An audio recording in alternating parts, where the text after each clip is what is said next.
Hello, welcome to everyone in this video. This is our lecture number 69. We already covered the 68 lecture to solve the problem asked in this book, that is Electricity and Magnetism by Vasudev Ghosh. Actually, this is 42 part of this book and the rest of the lectures consist the solution of the electrodynamics by DJ Griffith. If you want to watch the previous lecture, you can go through the description box, link are given there. And if you want to watch the various physics related video, you can go through my channel Physics by Lakshmikanta sir. You can also get the separate playlist for different part of this physics. Okay, so let's start this video. In this video I want to discuss this question number 31 to 41 of chapter 12 of this book, that is Electricity and Magnetism by Vasudev Ghosh. So let's start with question number 31. This chapter actually consists the AC current, alternating current. So question 31 says an EMF, electromotive force, small v equal to V naught plus V1 cos omega t is applied across a coil of inductance L and the resistance R. Okay, so that the average power consumed in this coil will be like that.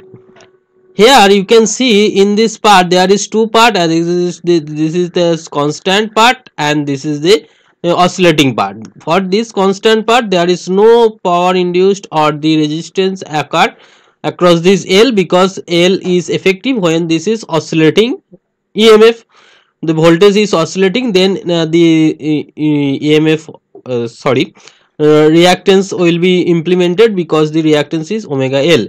For this part this omega is 0, that's why there is no consideration of L in this part. So for this voltage the power consumed only by this resistance, and this is nothing but V naught square by R. The next part, that is V1 cos omega t, is considered this total combination, and this will be nothing but the V1 square cos square omega t. This is voltage square by impedance. Total impedance is root under R square plus omega naught square and cos phi. And for average, you know the average of cos square omega t is nothing but half. So you will be get these things. So the total power is nothing but this effect, constant part effect, and the oscillating part effect, addition of these two effects. Clear? Next one. A coil with an iron core take 4 ampere current, power factor 0.6. When there is iron core, this will be the 4 ampere current with the power factor 0.6 and voltage source is 250 Hz. If iron core is removed, voltage reduced to 80 volt. This voltage is reduced to 80 volt and iron core is removed. Current changed to 6 ampere and power factor changed to 0.8. Okay. You need to calculate the iron loss in the core and the inductance of each case. Okay. So in the initial, I take this coil, resistance is R within the air. We take as in this air, within air the resistance is R and the inductance will be L. So you can see that the current is nothing but voltage by total impedance, that is R square plus omega square L square root under R square plus omega square L square, and the corresponding power factor is R by this. So you just put this value in the air. This is case of air, so put this value 6 ampere, voltage is 80 volt and R square into this. So in case of that one, cos phi cos phi equal to 0.8 in the air. In case of air, this is 0.8 and this two are written here. So if you divided this 2 by 1, you will be get 0.8 by 6 and this is R by 80. From where we will be get the value of resistance. In case of the air, there is no iron core, then the resistance will be 10.67 ohm. Now if you put this value of this resistance in equation 1, you can easily find out the value of L, that is the inductance of the coil in the without the presence of iron core. In the air, in the presence of air, the inductance will be 25.45 millihenry and the corresponding resistance of the coil will be 10.67 ohm. Now when we introduce this core, iron core, we consider the effective resistance will be R prime and the corresponding inductance will be L prime. So if you put these values in this two relation, I equal to V by root under R square plus omega square L square and cos phi equal to R by root under R square plus omega square. If you put this value in the second case, that is the current will be 4 ampere when this iron core is present. This is 4 ampere, cos phi equal to 0.6, voltage is 200 and omega frequency is common in both cases. So current, voltage, and these two things, the cost factor, that is the power factor, resistance by this. If you similarly take this ratio, you can find out the R prime is 30 ohm, and the corresponding, if you put this value in 3, you will be get the corresponding inductance will be 127.3 millihenry. So we can see by introducing this iron core, this L value inductance will be enhanced, right? And the resistance, you can see resistance will be also enhanced, but effectively I want to say the inductance will be enhanced due to iron core.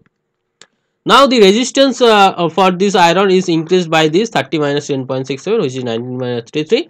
So due to this iron, loss will be I square R, and the due to this iron core, current is 4 ampere, already stated here. So this is 4 and this will be like that. So this power will be losses due to incorporation of this iron. I think clear about this solution. If there is any doubt, you must comment in the comment box. Next question. An alternating current I equals to I2 cos omega t superposed on the direct current I1 such that the RMS value will be like that. So the total current equals to I2, this is I1 and I2 cos omega t.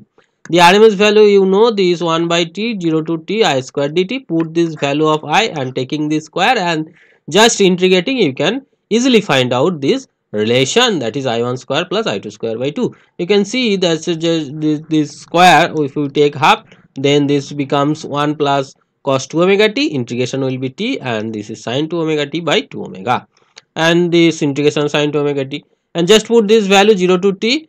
You know this 0 is 0, when put this value t equal to capital T, omega t equals to 2 pi, you know, use this relation, that is the omega t equals to 2 pi. Using this relation, you can find out this relation. Okay, you can do this. I think you can do this. If there is any doubt, you must contact with me.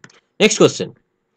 A single phase half wave rectifier allow the current to form like that, t equals to pi by 6 omega to 5 pi 6 omega. In this time interval, this current will be flow, otherwise this is 0, and the corresponding voltage will be 100 sin omega t. Estimate the average and RMS value of the output voltage. The average value is 1 by t of this integration. Put this value as just integrating. I can say that this integration is very easy. You can do this very quickly. So the average value will be like that. In case of RMS value, so you need to square, then mean, and then root. This is the basic rule of RMS value. So take the square of voltage, then take this mean. So you need to just integrating this, take a half. So 2 sin square is 1 minus cos omega t. So integration will be t, and this is sin 2 omega t by 2. Put this value. You can see here sin 5 pi by 3 equal to minus root 3 by 2, and this is sin pi by 3 root 3 by 2. Finally, you got this answer 48.54 volt. Clear? This was the 27.56 is the average value, and this is the RMS value. Next question. An AC supply of 50 volt 1000 hertz is applied to a series LR circuit with L is an R given. Okay, so this is series LR circuit. Within this circuit there is a voltage with this frequency as applied. Find the RMS current in this circuit. So RMS current is nothing but voltage by total impedance. Voltage is 50 volt and total impedance R square plus omega L whole square. Omega is 2 pi F into L. L is nothing but 100 milli, so that's why minus 3. So if you just calculate this thing, you will be get 23.8 milliampere. Next says that find the current. So next says potential difference across L and the potential difference across R. Potential difference across S is nothing but the omega L, the impedance of the across the L, and this is the current. So impedance into current is the potential difference.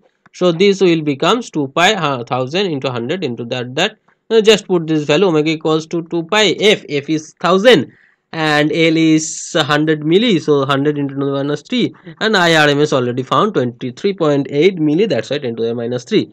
If you just calculate, you will be get 14.95 volt. And then potential difference across R, this is nothing but R into IRMS. Put this value, you will be get this thing.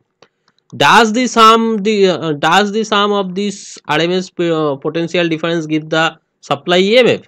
So if you added these two potential, you will get 62.55, but the supply voltage was 50 volt. So this is the not matches, because these two are not a same direction. These voltages are not in same phase.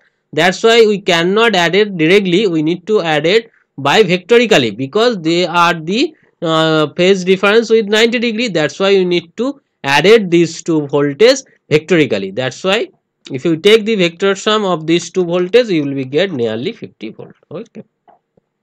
Next question. A 100-watt lamp of rating 110 volt is operate with an AC source of 220 volt of 50 hertz. So this is the supply voltage and this is the rating of the lamp. You can see here the lamp maximum voltage is 110, but the supply voltage will be 220. So you need to drop the other voltage by placing any resistor, or you can also use this inductor. Here we use this inductor, pure inductor connected, so that lamp is effectively glow. So from this data, that is the power of this lamp and the voltage, operating voltage of the lamp, we can find out the resistance of this lamp, that is V square by P. V is the 110 and P is 100. So you will get 121 ohm. This is the resistance within this coil, within this lamp. Now if we connected this inductance L with this lamp, then effective power will be IR square R, and this is will be V naught by root under R square plus L square omega square. So just rearranging them and you will be easily find out the value of L, that is the 667 millihenry. We need to place such that this will be glow, efficiently glow. The lamp will be efficiently glow. Next question. Sorry. A coil of inductive reactance 3 ohm. This is a coil with inductive reactance 3 ohm. Reactance 3 ohm and the resistance is 4 ohm. 4 ohm and connected in parallel with a capacitor branching having the capacitance resistance 8 ohm and series resistance 6 ohm. Okay. So the total impedance is nothing but these two parallel combination. For this combination, impedance will be 4 plus 3j, and for this combination 6 minus 8j. For capacitance, you know there is a lag, that's why this is minus, and this is lead, by that's why this is plus. So if you take this product by summation, you will be get these things, and just rearranging them into the complex variable, just remove this complex variable in the lower side, you can easily find out this expression. This is the real part, this is the complex part. Then what will be the power factor? Power factor is nothing but this real part by this. Just draw this diagram, phasor diagram. You can easily find out by this phasor diagram. You can easily find out that is the real part, that is the R, and this is the omega L, that is or you can say this is real part and this is imaginary part, right? Imaginary, complex part, imaginary. So this is phi. So cos phi is nothing but this base, that is the real part by hypotenuse. So the real part is 11 and hypotenuse is root under 11 square plus 2 square. Okay. So this is the answer. Clear? Next question. A capacitor and inductor have equal reactance 750 Hertz. So capacitor have reactance 1 by j omega c and inductance are reactance j omega L. So at the frequency 750, these two are equal. At the 750 frequency, that is omega equal to 2 pi f equal, these two are equal. If you take these two are equal, you will be get LC equals to like that. What is the ratio of their respective reactance at 50 Hertz? So at 50 Hertz, what is their ratio? So if you take this ratio, you will be get this expression and put this value omega prime and c LC. Just LC equal to 1 by 2 pi. So just taking this LC and omega prime equal to like that. So if you put this through expression, you can easily find out this relation. Clear? Next question. A parallel LC combination is connected in series with a resistance R. This is a parallel LC combination which is connected with resistance R. If a sinusoidal voltage V0 sin omega t is applied to this circuit, calculate the output voltage taken across LC combination. So you need to find out the output voltage across this LC combination, so that the voltage reach maximum value when this condition satisfied. So the total impedance of this circuit is nothing but R plus there is parallel combination, that is product by sum. This can be written as like here, and this voltage can be written as imaginary part of these things, because in the imaginary part the sign part actually exists.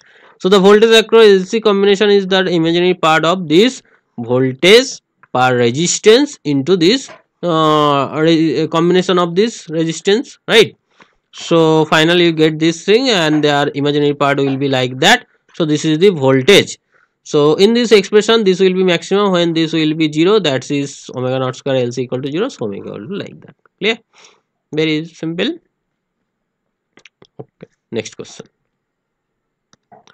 Consider the circuit. So in this figure, V is the AC voltage, this is the AC voltage, and source A1, A2, A3 are the RMS current in this 3 arm.